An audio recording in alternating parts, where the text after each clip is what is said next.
ข้าวเหนียวเสียงแคนเอาห่วมใจลาวข้าวเหนียวเสียงแคน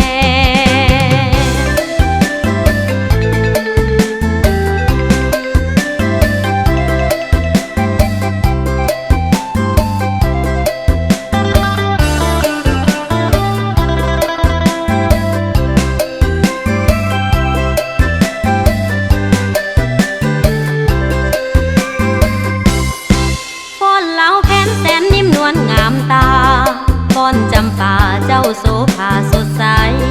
อยู่แดนใดหัวใจบ่ลืมแสนซาบซึ้งดังเสียงกล่อมแม่เอ๋ยแสนซาบซึ้งดังเสียงกล่อมแม่เอ๋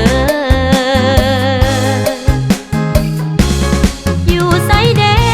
จะเหมือนบ้านเฮาอยู่บ้านเฮามีความหักใครสนุกหัวใจในรอยยิ้มไมตรีเมตตา